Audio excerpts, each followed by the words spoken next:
assisting you, to get yourself in order and live comfortably.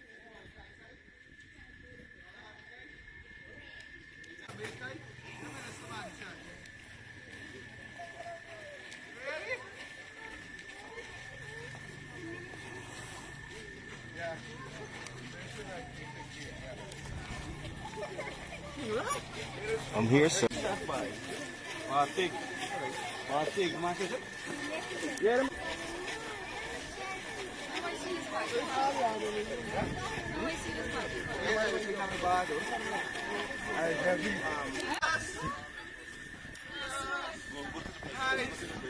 Original. Go to your crew. Yes, baby. Come. Yes, sir. Turn around, take a photo. Let me see. Turn around. Turn him around. That's it. Yes. You rode your crew. Everybody good? Nice, nice. All right.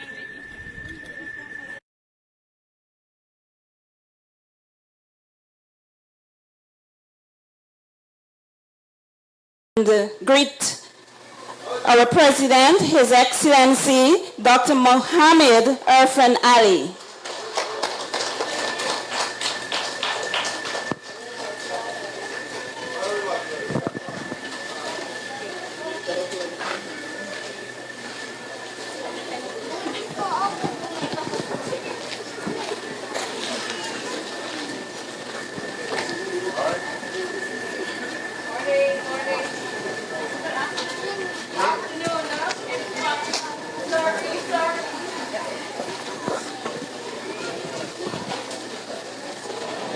I wait for them.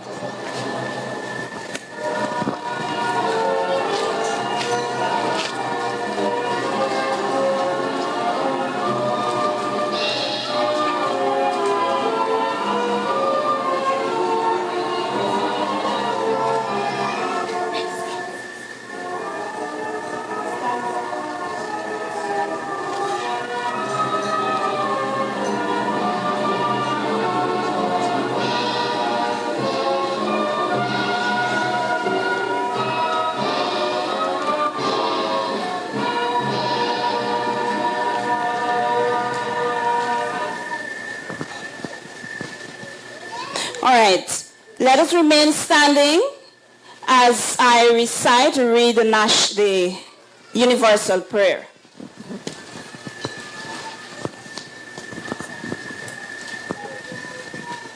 Where the mind is without fear and the head is held high, where knowledge is free, where the world has not been broken up into fragments by narrow domestic walls, where words come out from the depth of truth, where tireless striving stretches its arms toward perfection, where the clear stream of reason has not lost its way into the dreary desert sand of dead habit, where the mind is led forward by thee into ever-widening thought and action, into that heaven of freedom. My Father, let my country awake.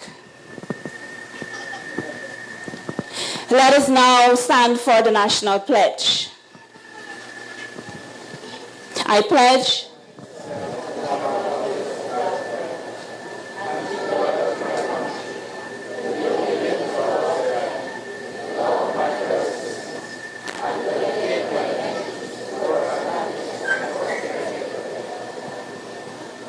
Thank you. You may have your seat.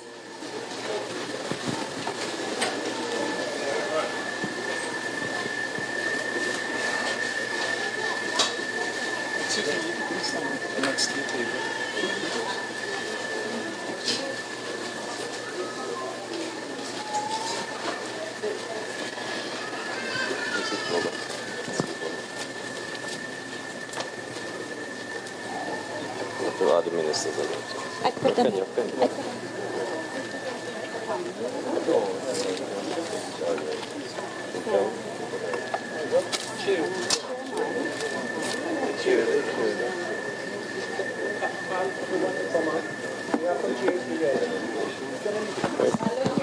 All right, ministerial retreats, and then Minister. And then our minister. Yes. Thank you.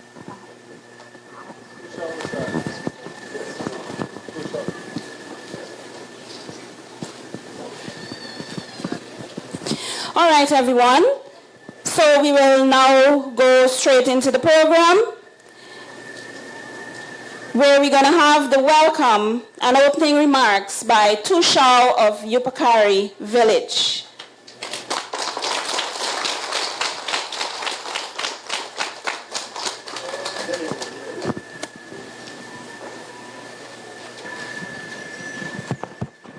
Yeah. His Excellency Dr. Irfaan Ali, President of the Cooperative Republic of Guyana, Honorable Minister of Education, Honorable Priya Manachan, Honorable Minister Vikram Bharat, Minister of Natural Resources, Honorable Minister within the Ministry of Housing, Honorable Susan Rodriguez, Regional Chairman of Region Number 9, our own Mr. Brian Alicock, Mr. Carl Singh, Regional Executive Officer, Security, members of the media, other dignitaries, special invitees, ladies and gentlemen, resident of Yupukari, resident of Kwatata, Fly Hill. I join with you to welcome His Excellency, President no other than Dr. Irfaan Ali to Yupukari.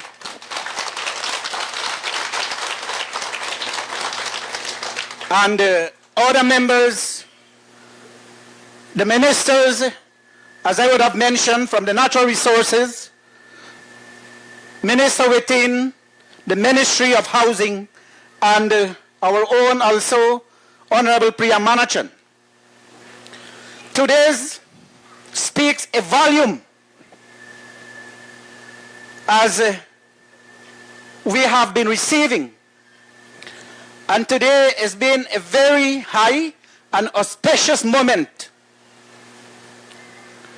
as history in Yupukari and its satellites. With that being said, we are moving into greater development. I must commend the government, by extension, His Excellency, for the intervention of communities development and the hard-working members of his government who are with him today. Ladies and gentlemen, resident, we have been witnessing a great development, and that will not stop. It will continue. So, as speaking in that welcoming remarks, I fully endorse His Excellency Dr. Irfaan Ali to return in the second term in his presidency. You are to speak on that. You are to say that. As I always say, this is in a right moment. This is not what we are just speaking about, but action speaks louder than words. And we have within our, you would have seen a lot of government agencies also, as I would have recognized, representing Ministry of Marine Affairs here with us, our own also, the Management Development Officer within us here, and others too.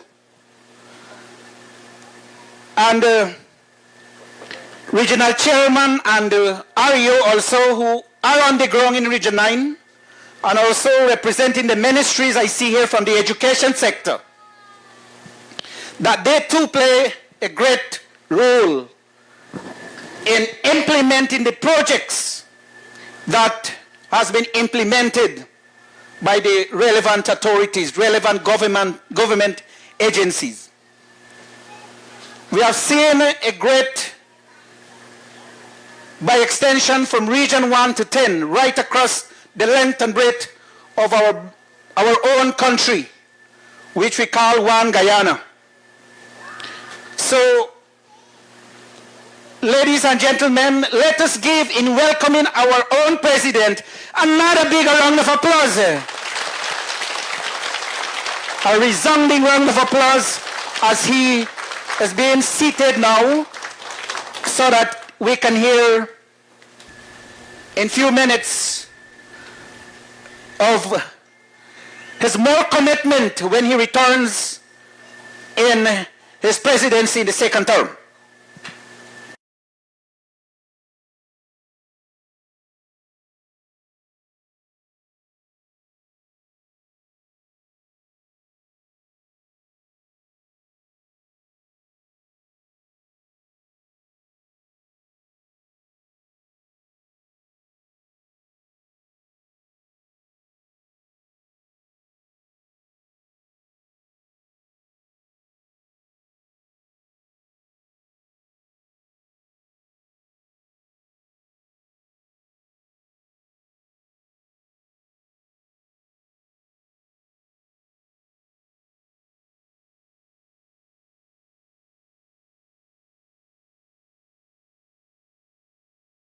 Naturally would have protected our forests so that we can gain from it today and be recognized as one of the most outstanding countries in the world. So I believe as Guyanese we need to be more proud and we need to show more patriotism. Sometimes I believe too that we don't show enough patriotism. We don't show that we are proud to be Guyanese. Many of us, when we leave Guyana, then we become patriotic. But today there is so much to celebrate in our own country. Today there is so much development taking place in our own country. Today our young people can dream again. Today our young people can dream of having a prosperous life in their own community, in their own region, by ensuring they acquire solid education and taking advantage of the opportunities. Because I can tell you, this is only the beginning. And the president will tell you what are his plans when he's re-elected this year to take Guyana forward and providing even greater opportunities for our people. So my friends, the road ahead is a bright one for all of us as Guyanese. But the only way we can do that is to continue working in partnership, you and your government, whether it's local government, whether it's regional government, or whether it's at the central level. So this year, as I mentioned, we will be faced with a very important decision to make. And as I mentioned too, that decision will decide whether we want to move our country forward. Because we have seen that development in this country only takes place when the PUP civic is in government. And whenever we are out of government, we retrogress, we go backwards, and our people suffer. So let us ensure that when we make that decision, we think about the future. We think about what we want for our community and our people in the next 5 years from now. And also we look back at the development that took place over the short 4.5 years that we have been in government to date. Even though we had to battle COVID and battle other issues, we can boast and we can come here and we can stand on a solid platform of development, progress, and prosperity for all Guyanese. And when His Excellency started the One Guyana movement, the One Guyana movement not only speaks the unity among Guyanese, which is very important and which is needed for us to move forward as a country, because that is the only way we are going to truly develop our country, to ensure that we work together and live together. But the other part of the One Guyana movement is to ensure that we bring prosperity to every single Guyanese. every single Guyanese, whether you live on the coast or whether you live in the hinterland. And we have seen that. Today, our hinterland young people can acquire a gold scholarship and they can study right there in their community through internet connectivity from the ICT hub. Today, you're benefiting from a number of measures rolled out by the President Ali-led administration. And you heard from the chairman of the cash grants. You heard of the number of young people that are being trained to work in different fields as teachers, as police, and even in the oil and gas sector. Today we can comfortably say that we have about 7,000 young Guyanese working in the oil and gas sector. And that is quite an achievement. So let us continue working together. Let us continue supporting our president, who has been working tirelessly to ensure that every single Guyanese life is uplifted and that we can live a comfortable life as Guyanese. So my brothers and sisters, once again, thank you very much for the warm welcome to your village, and let us continue working together to bring greater progress to your community and to make our country great. Thank you very much. Thank you also, Minister Vikram Bharat. And Yupukari, let's give him another round of applause. Thank you. We'll now continue with remarks by our Minister of Housing and Water, the Honorable Susan Rodriguez. Let's get that right.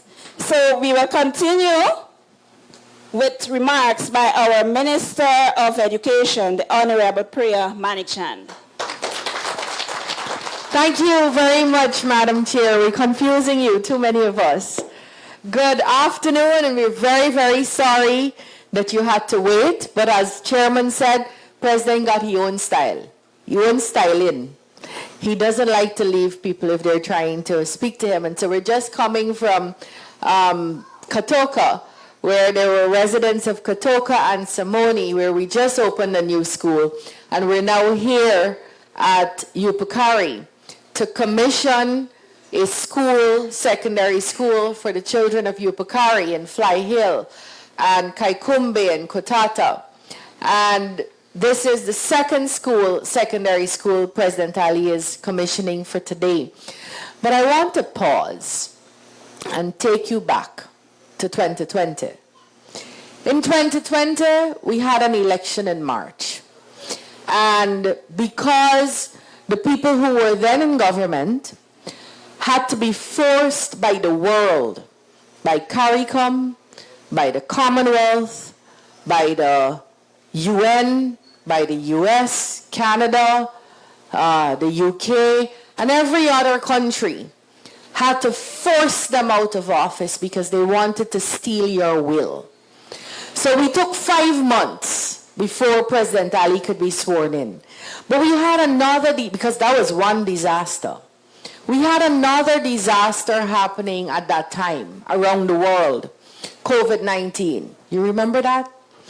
Because it's easy to forget it. We're now sitting with one another and hugging up and being friendly and coming out. At that time, we thought we could die if we had, and we possibly could have, if we had a gathering like this. We had to wear masks. We had to stay in our homes or keep a distance of 6 feet. And so when we came into office, for 5 months, your schools were closed. You remember that? They told your children to stay home without asking you how we were going to engage them in education. So the other countries in the Caribbean, Barbados and Trinidad, and so spend that 5 months trying to figure out how to educate their children, go online, get computers. They had shortages in the world, do worksheets, gather in small groups, go on the radio. But the Guyana government, made up of the APNUAFC, did not do anything. They were trying to steal government. So when we came in, all your children were home. and they were doing nothing. And right away, we began to write worksheets. You remember that? And send out worksheets first to the hinterland because we knew that you had the least access in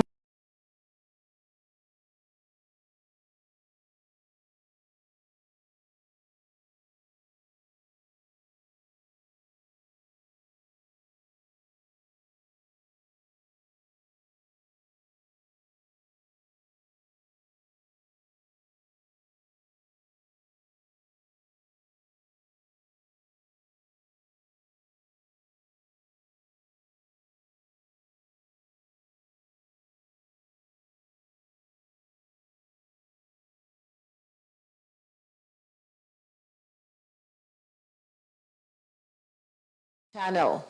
Because back then, the coastal children could be taught on the learning channel, but not yours, because you didn't have it.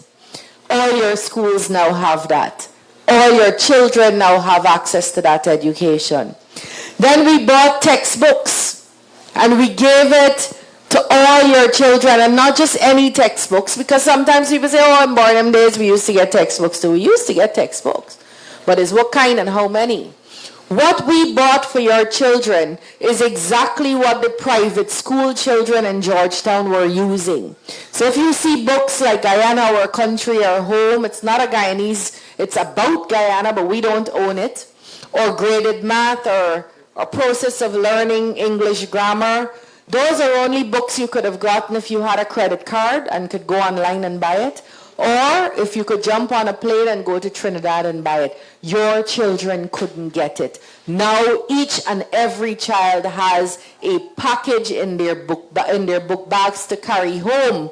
If they choose to carry it home, all the textbooks you need for all the subjects from nursery all the way up to secondary. Let me tell you what that means. A grade 6 package is worth about $28,000. So that means that you don't have to spend on that. But like I said, even if you were willing to make the sacrifice, you couldn't get it. All your children are getting breakfast and lunch, a hot meal now. Is that not true? All of the children across this region. And it's not being made in Georgetown and brought in here. It's your village. The women in your village that we're paying to do that. Then you have schools going up. So what's this secondary school? On the 25th of November, I was here. I don't know if you remember last year. And Carl Singh showed me 2 classrooms that you were putting up to extend your primary top. And I asked him, I was like, Carl, the PPP doesn't build primary tops. You want me to go back and have the president slaughter me? We have to build a secondary school, a full secondary school. And it began then, we began immediately to extend what was going to be classrooms into a full secondary school. And that is what we will commission today for about 200 of your children.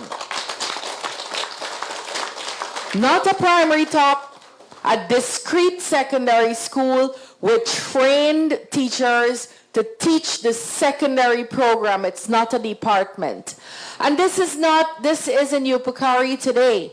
I just told you we came from Katoka, where we built a secondary school. We're building one in Karasabai. We're building one in Tapachinga. We're building one in Mawaranao. We're building one in Napi. We're building one at Masara. 7 secondary schools in one Irfaan Ali term, his first term for Region 9. Now, since the people came first to this region, thousands of years ago, since the first set of people settled here, your ancestors settled here, we have only had 3 secondary schools, 4 in the region. St. Ignatius, Sand Creek, Anai, and Aishalton. In one 5-year term, we are building 7 secondary schools. Do you understand what that means for your children? It means we're providing about 2,500 new seats in secondary. which means those children who would have dropped out at grade 9 or had nowhere else to go because they were in a primary top will now be able to go all the way to CXC and then all the way to university and have opportunities that they never before had. Are you understanding what that means for the next generation, for the future? The dreams you had. Many of you can't read and write, but you're efficient and you're capable and you're bright. And you know how I know that? Because I see it in your children. Once we give them the opportunity, they shine and they excel. And that is not only from what they eat, it came from you. But you didn't have the opportunity. And what do you want for your children? All of you here. You want a life of plenty. You want a life where they didn't have struggle, where they don't have to struggle like you. Isn't that what you want?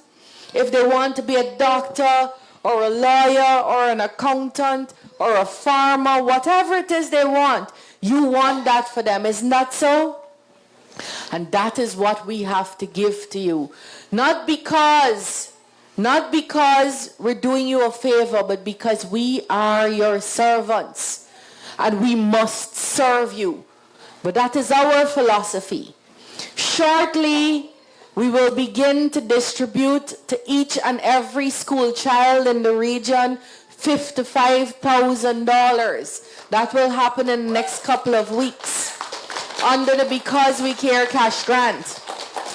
And I want you to remember, when the AP and UAFC came into government, they met a Because We Care program that we left. At that time, we were giving every child $10,000. Do you remember it if you have older children? And we had said that it would build up until it reached at least $50,000. They said no, they're going to take it away and replace it with 5 Bs. You remember the 5 Bs? Breakfast. Your children were always getting a hot meal, but did they get breakfast? They did not get breakfast. Boats. Did you get boats? Buses. Did you get buses? Boots.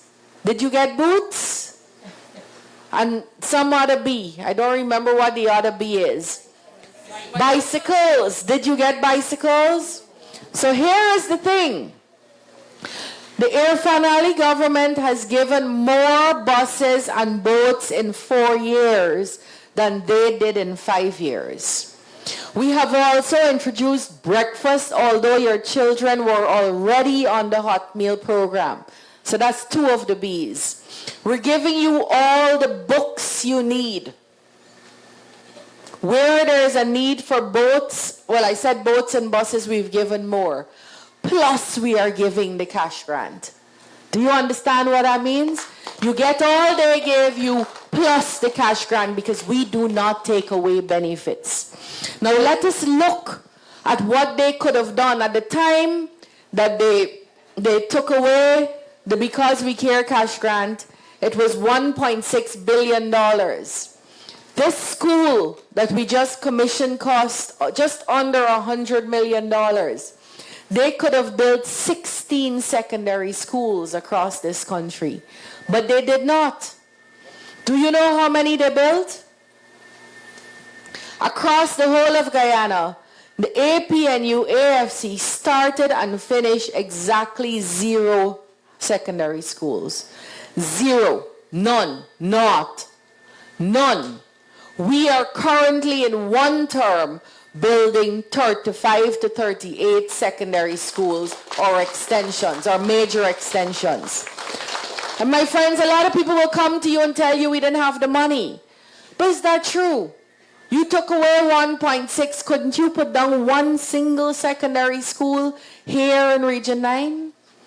Couldn't you, you took away the $1.6 billion in the Because We Care cash grant. Couldn't you have given to our children the textbooks they needed? Or the Guyana Learning Channel? Or breakfast as you promised? So we have different philosophies in the political parties before you. We do not come to you. At the last meeting, a lady got up at Katoka and she said, Mr. President, I'm the leader of a women's group. And the last government, when they thought we were going to the election, they came in and said they were going to build a $60 million building so that our women's group would have a home and we could meet. And she said they started, but it didn't finish. And she said they only started it because of elections. You will never see from the PPPC us here only when there are elections. We come in opposition. We were the first set of people in opposition without government money to start distributing face masks and hampers and powder to get rid of ants in your villages, in your farms. You see us in opposition. You see us in day one when we get into government. You would recall that 2020 December, I came back and brought toys for the entire region, every single child in this region, and we hadn't come out of COVID as yet. You remember that? And you see us every single year, like I told you. In 2024, when we had no elections, I was here in this village, turning the sod for that school. So we don't come to you when we want your vote alone. We come to you in service every day once we're in office. And yes, it is true. You're not going to see us every day. If President Ali were to go to every indigenous community, we have 215 with 12 months. Do you understand what would happen? Let's say he were to go to everyone once a month. Then that's all he would be doing. But when your children go home with books in their book bags, that's us in your village.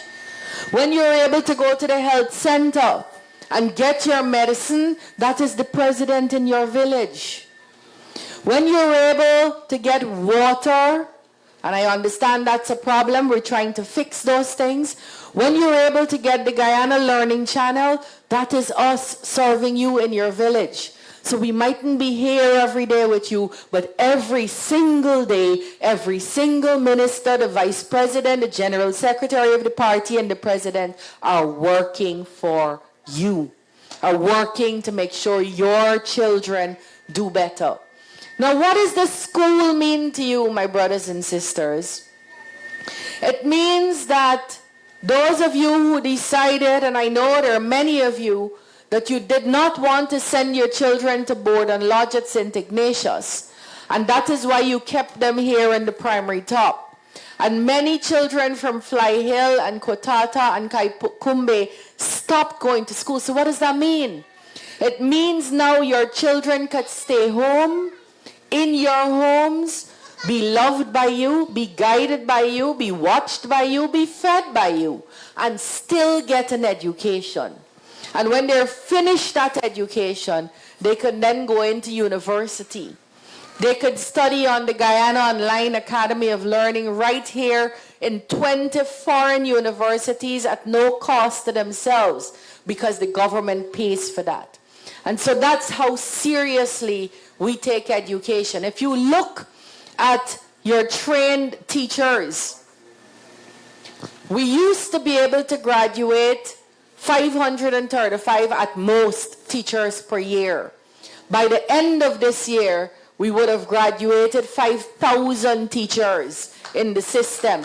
Region 9, when we came into Region 9, into office in 2020, Region 9 had about a 62% trained teachers. Now Region 9 has 99% of its teachers trained or currently in training. That's a big difference because it's not just about building the school and putting the desk and bench. Who stands up in front of your children's class to teach has to be a trained teacher. And now we're allowing our teachers to stay in their villages. Stay in your village and get training. So what used to happen is we would have a young female teacher, just got married, has a baby, start teaching. can't go to Turkine in Georgetown. So she spends her entire life as an untrained teacher, but has a passion for this and is meeting many children over the years. Now she can, and she had to stay with the salary of an untrained teacher. Now in 2 years, she can stay in her village and become a trained teacher and get a better salary as a trained teacher. Then if she spends 2 more years, she could go to the University of Guyana while staying in her own village and become a graduate trained teacher with a better salary. That is the kind of investment we're making in your people, in your young people, and in the future of the country through your children.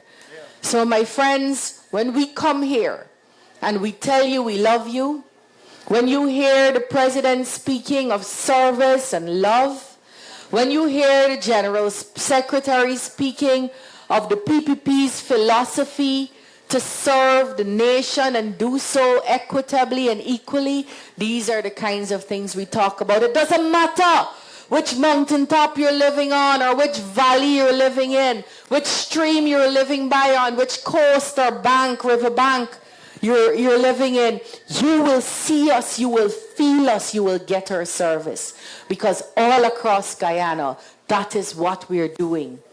And why are we doing it? Because we believe that we could only thrive together. We can't develop one part of the country and leave out one part and expect our country to grow. Everybody must grow together. And even when we have little, we share it with everyone. When we have a lot, we are sharing it with everyone. And you see that in us every single day. We remain your servants. We remain the people who are consistently and constantly going to be people who bring to you and your families goodness through the various sectors: agriculture, health, education, human services, housing, water, connectivity, ICT, you name it, you will see a difference. And so when you get a chance, because you have a lot of power, you have a lot of power, and I want to remind you of that power. What your life looks like in the next 5 years is up to you. You have that power. You could decide what your life will look like in the next 5 years. Don't give away that power. We won't let anyone steal it from you. Together, we won't let anyone steal it from you. But it's a power you have, and it's a power you must exercise wisely. A power to choose what your future looks like. And you know why I think we're in this generation, we're lucky. When I started voting at age 18, the only people I knew was the PPP. I didn't know anybody else. You now know the PPP, and you know the APNU, and the PNC, and the AFC, and all the new people. You know both sides. And you know the comparisons. And you know who comes in and helps you, and who comes in and serves you, and who comes in and listens to you, and who comes in and incorporates what you want for your village into their plans. You know that. And you also know the people who you don't see unless they want something from you. So we're in a better place than we've ever been before in the country. We can compare the various people coming to us in the various parties. And I invite you to compare. I invite you to judge them on their record. Judge people on their record. And we are very, very sure that once you do that, you're going to continue to give yourself the beautiful life that you deserve, that your children deserve, by reinstalling and putting as president again Irfaan Ali under the People's Progressive Party Civic.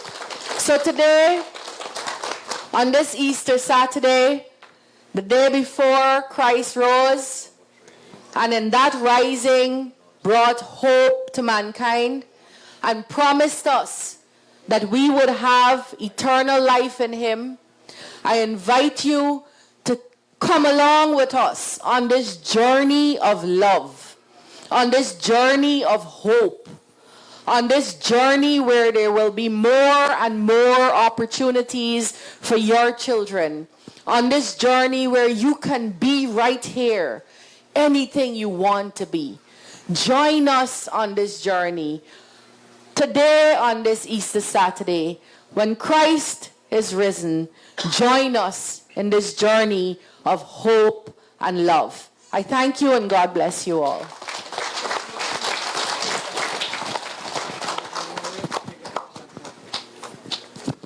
Thank you, Honorable Minister, for those words. So at this point, we're going to pause a bit for some entertainment, and we're going to have a dance by the students of Yupukari Primary.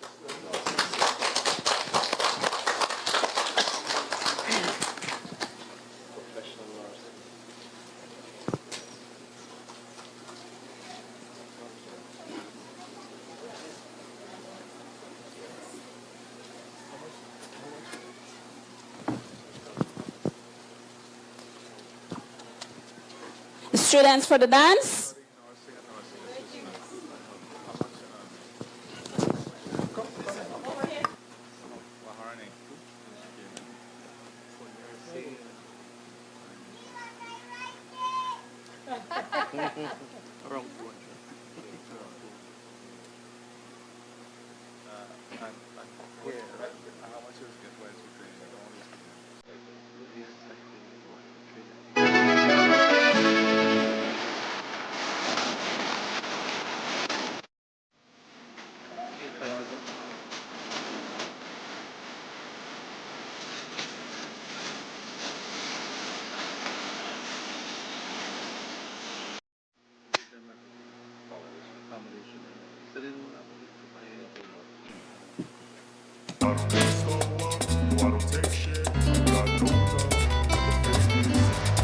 Voy a cantar esta canción con mucho cariño de mi corazón a la República Dominicana, la casa del merengue, la casa de la bachata. Voy a cantar esta canción con mucho cariño de mi corazón a la República Dominicana, la casa del merengue, la casa de la bachata.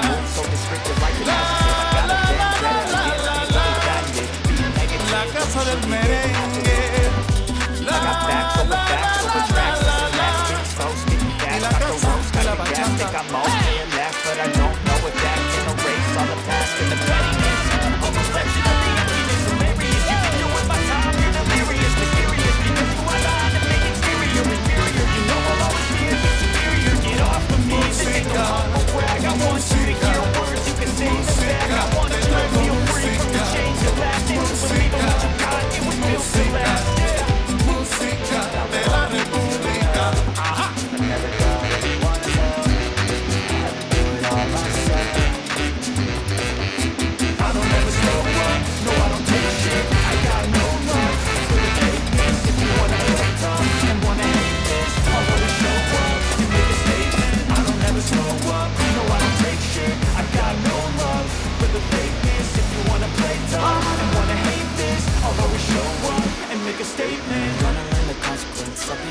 All right, thank you for that dance, that wonderful dance.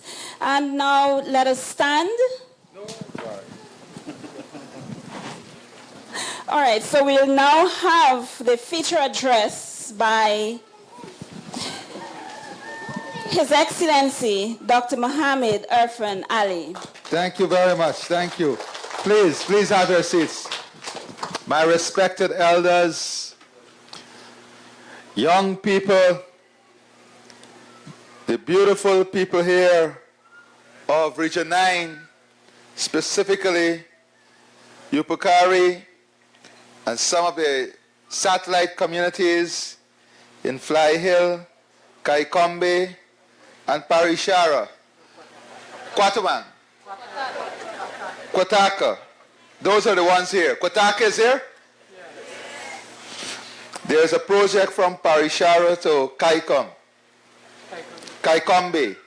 That is a road project from Parishara to Kaikombe that is part of your priority. So that is why I am saying that Parishara is an important part of the meeting today, because that project is a priority project for you. Am I not correct?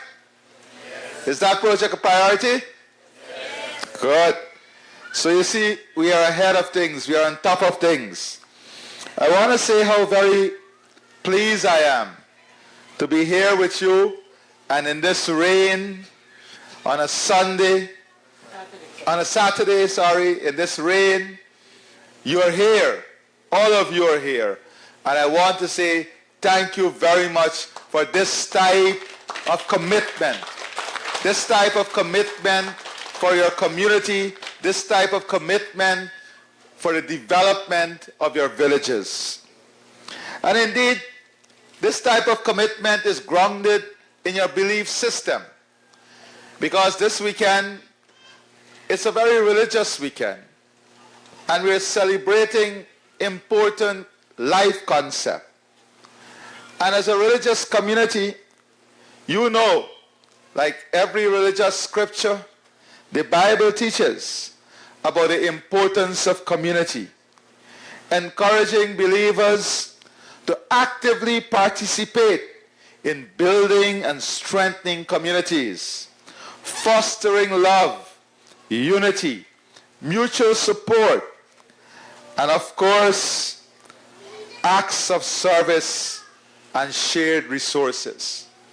And this is the philosophy that guides us. A philosophy in the People's Progressive Civic, a philosophy in the PPP from its foundation that speaks to love, unity, and community, bringing our people together in community, investing in our people, and of course, being a national party that promotes unity and love. That is the party you represent. That is the philosophy you represent. And during this weekend, coming out of Holy Week, we are taught about three important lessons of life. The lessons of hope, renewal, and new life. These are three of the principal lessons of the Easter story. Am I right? Hope, renewal, and new life. And these concepts are relevant even to our life in community and our life in country. You see, in 2019, 2018, 2017, I had the opportunity to visit villages across Region 9. When your children, because we care grant was taken away, when the old age pensioners would have seen their lives impacted on because less than 30% of the medical drugs and supplies were available in the health clinics and the hospital, so you had no access to your health supplies. When the transportation in the villages were left without maintenance and most of it were not working, that was the period that was a period that required a sense of hope to be reinstilled. And hope comes from service. And in the scriptures we are taught about servanthood. About servanthood. We are taught about service that is based on servanthood.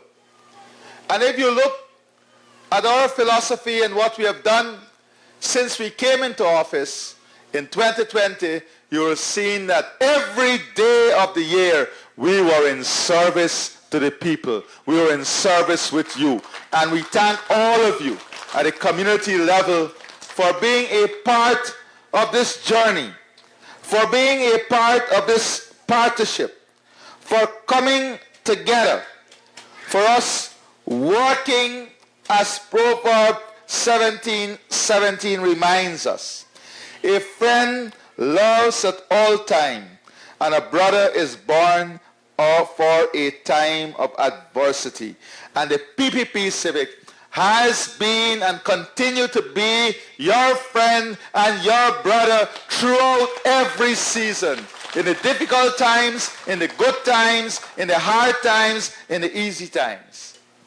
Because our philosophy is grounded in service. You see, we have to assess two different philosophies. The philosophy of the APNU ASC that is centered around their leadership. They are seasonal in their approach. They are opportunistic in their approach. They are self-serving in their approach. And of course, you would have known that every single promise they made when they were going to the 2015 elections, they have not kept any of those promises. Compare that to the People's Progressive Party Civic. Compare that to our track record. Not only now, but every time you're in government, we have kept all our promises and all our commitment in the manifesto. And every time we're in government, your communities would have seen enormous improvement. So our philosophy is people-centered. Our philosophy is driven in service to family, community, region. We are reliable. We are relentless. And we are not after power. We are after responsibility.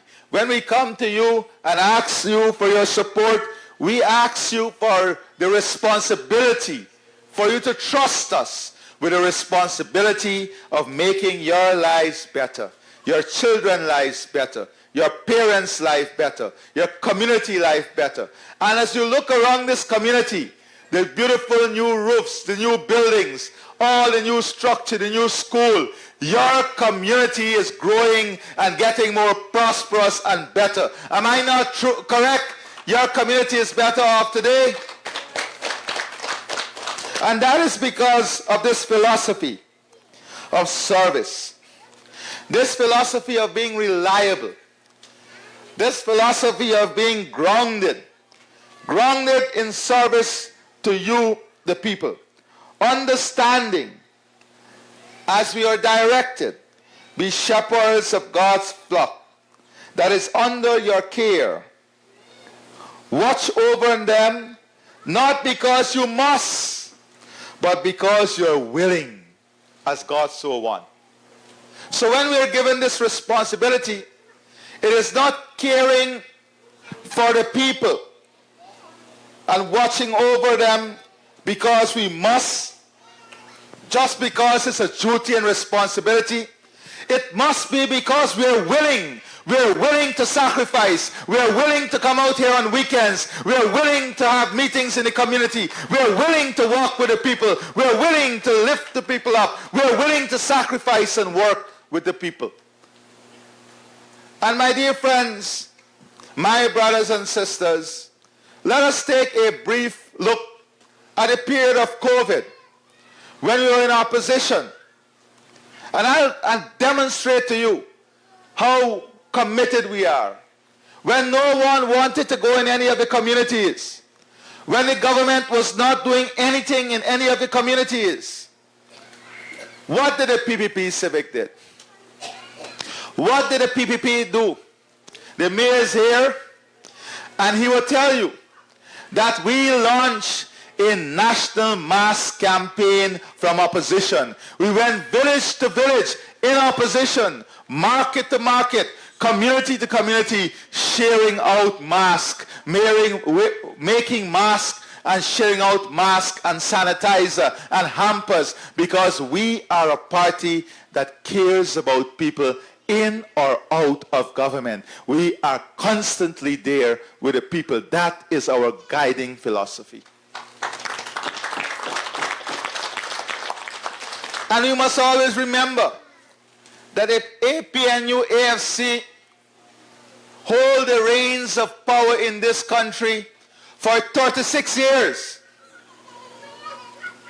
one may ask how we get 36. For 33 years, since we're independent, the APNU, AFC, because they're one of the same, held power in this country. And 3 years, we had a minority government. And what did they use that 3 years for? They used those 3 years to block development across this country. Never forget, it was the APNU, AFC that used the majority in Parliament to block monies to build hinterland airstrips, to invest in specialty hospital in our country, to invest in medical care and community development, in housing, in water. It was the APNU, AFC that blocked those development when they had the majority in Parliament. This is the philosophy. So there is a big difference in the two philosophies. And when you look, you know, all of you, when you have your children, how do we assess how well they're doing in school? They have the report card, right? Am I not right? And when they come home, you check the report card. Am I not right? Ask yourselves a question. Why is the APNU, AFC afraid to defend their report card? When you ask them about all that took place in their most latest version of being in government, you know what their response is? Don't bother with the past, let us work about the future. They cannot. They have no basis, no grounding. They have no principle on which they can report on their report card in government. Every time we come out here, we can give you a full report on our leadership in government. And today, I don't have to go through with you all that we have done. The ministers would have done that. We also want to listen to you, because today is about crafting the next 5 years in government. It's about listening to you, some of your ideas, some of what you want to see in the manifesto, some of what you want to see for your villages, because we believe in the power of the people, the power of the ideas that come from the people. That power is what brings the greatest community development, and that is the philosophy of the People's Progressive Party. So here in Region 9, we support the PPP all the time. The APNU, AFC never give you a dime. Every day, the PPP is at the grind. The critics, never mind. The PPP is with us all the time.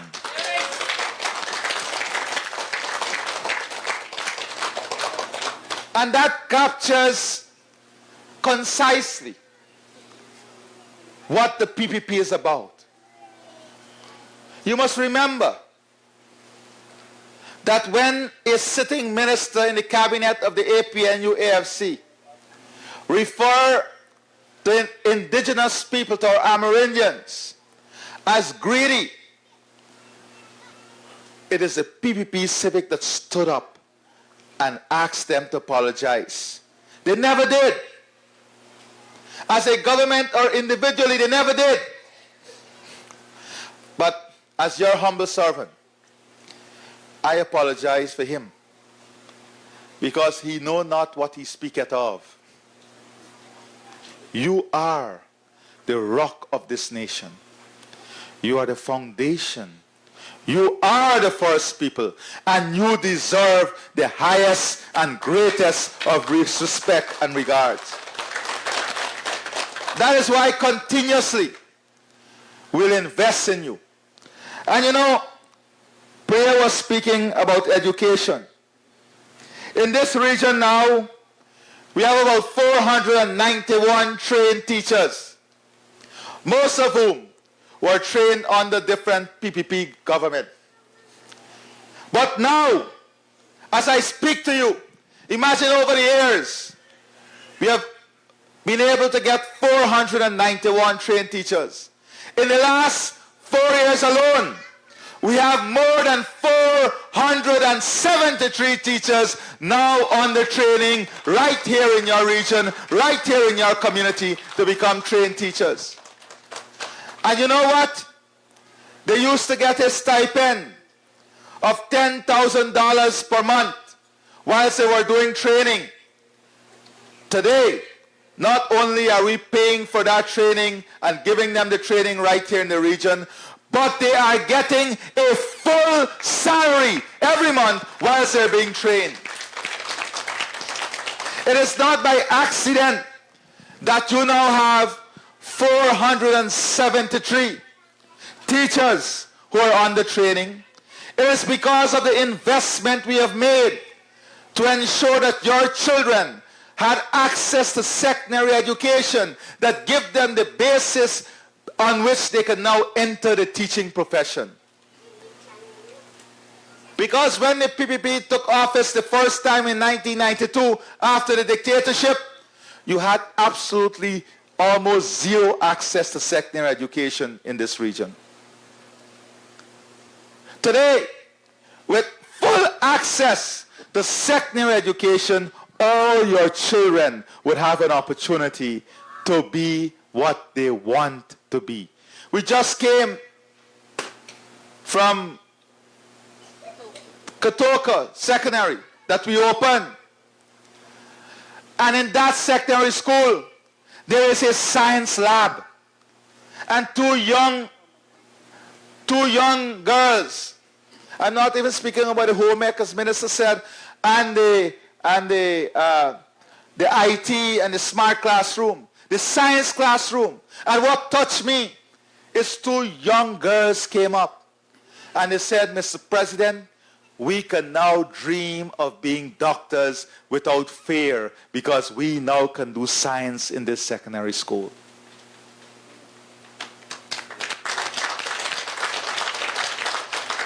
And I always tell the young people, don't take this for granted. It is not because you are better than your parents or grandparents. It is because they never had the opportunity that you have. They never had the access that you have. They never had the gold scholarship. They never had free university education like you have. They never had access to secondary school. Today, for the first time, the chairman was telling me, we have 10 of your children in the officers cadet program of the Guyana Defense Force because they now have the opportunity to get the subjects that is required to join that program. These things must not be taken for granted. As I speak to you today, we have more than 375 of your young children who would have graduated in the program of community health worker, nursing assistant, nursing, the medical laboratory technicians, nursing assistant, pharmacy assistant. More than 377 we are trained in this region, and they are now employed right here in your region, earning a full salary every month. And we have said that every single one with a basic qualification that needs to come into this program, we will take them into the program, and if they don't have the qualification, we'll upgrade them and upskill them so that they can get the qualification to get into this program. That is the love of the People's Progressive Party Civic. That is the love of this government. You know, in these villages alone, here at Quata Wadaka, Yupukari, and Fly Hill. In these 3 villages alone, and Kaikombe, I'm not telling you about the pensioners' money. I'm not counting the cash grant, the COVID grant, the Because We Care grant, the eye subsidy, the dental subsidy. I'm not counting any of that. In infrastructure alone, in these villages, we've invested more than $450 million. That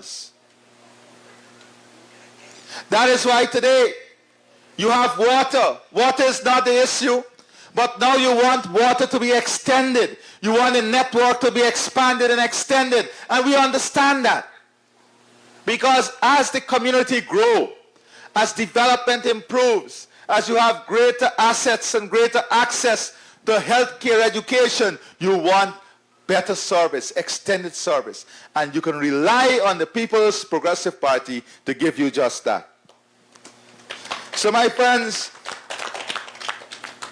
as we work together, we also know, and part of our philosophy is that every day we have our mayor here, we have the regional chairman, we have the REO, we have Tu Sha, we have our cabinet ministers.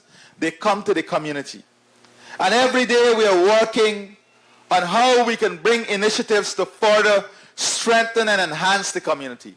How we can bring initiative to further solidify the development to make your lives better.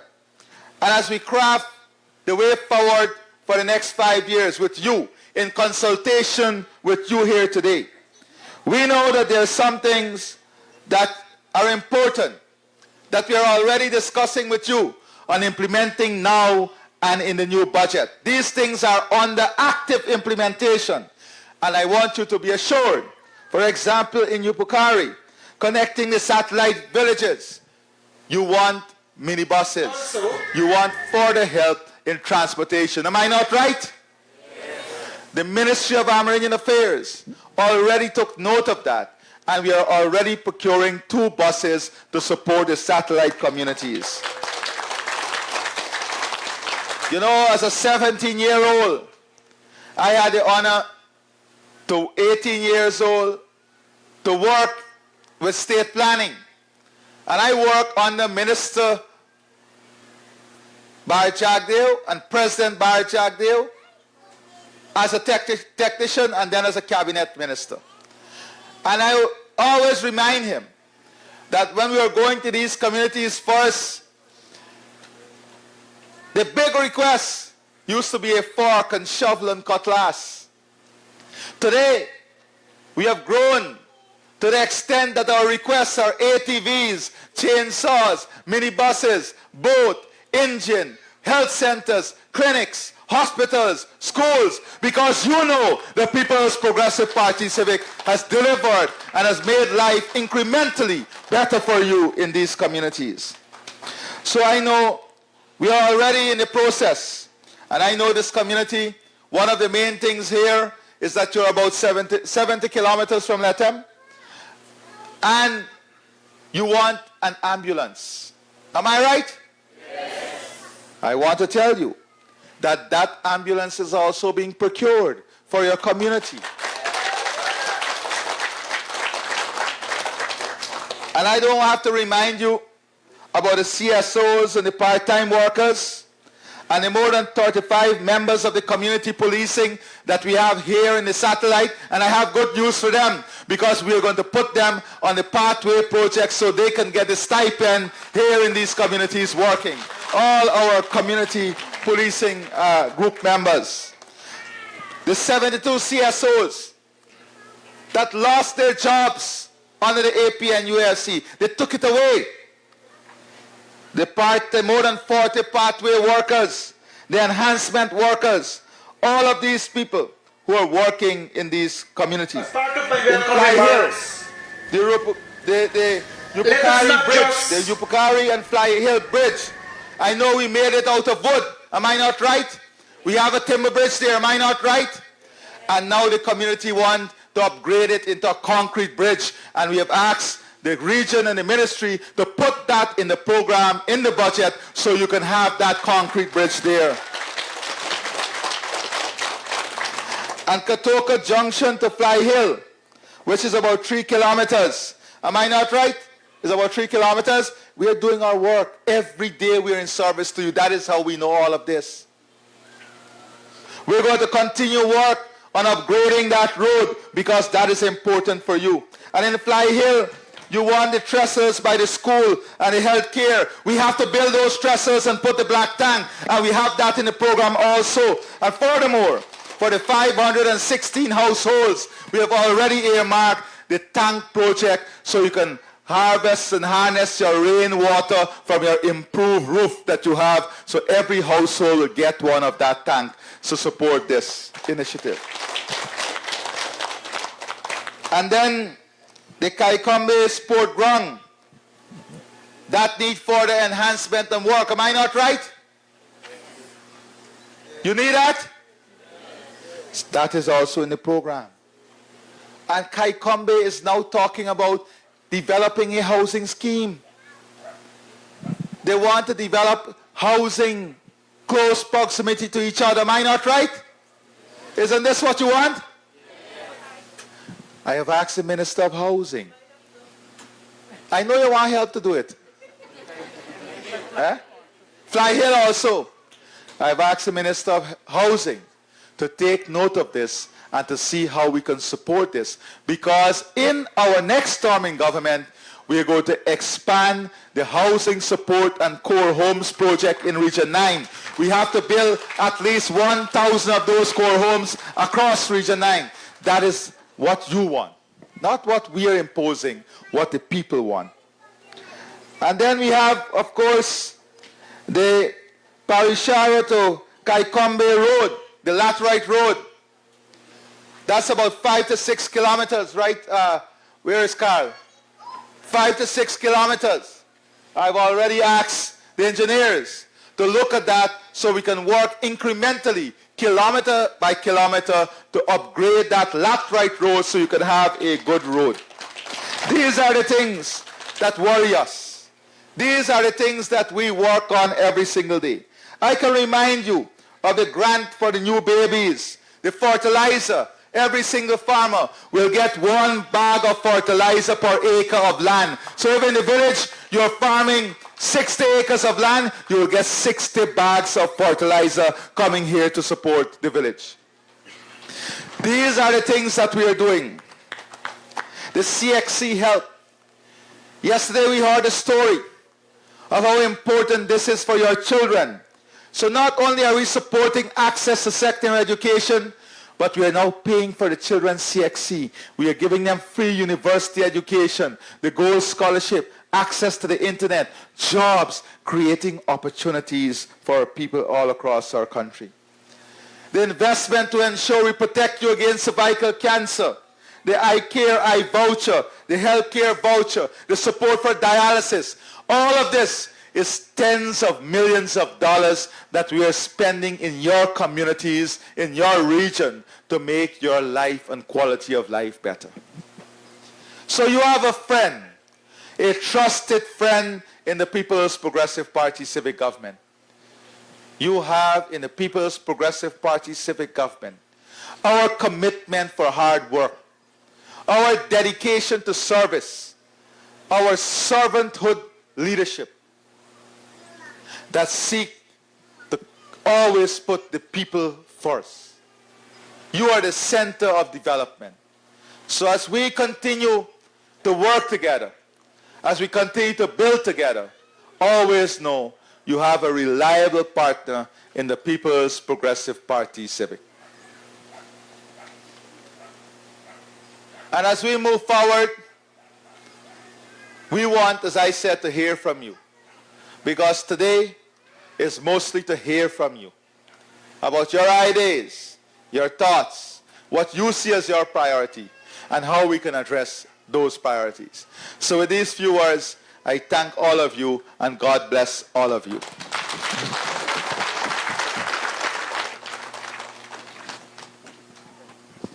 Thank you.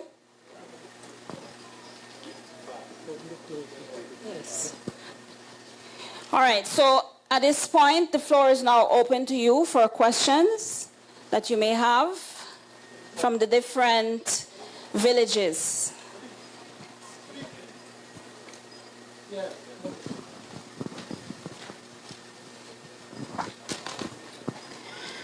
His Excellency, Dr. Irfaan Ali, and honorable ministers, and everybody else, residents, a very good afternoon. Speaking here is Eleanor Brown of Quatata Village, HM of Quatata Primary. Listening to you, I feel very emotional, and indeed, you deserve another time in the government. People's Progressive Party Civic. I must say how grateful I am when you visited here, Mr. President, the 13th of March 2022. I could clearly remember when I requested for a housing scheme for Quatata Village. It did happen. Thank you.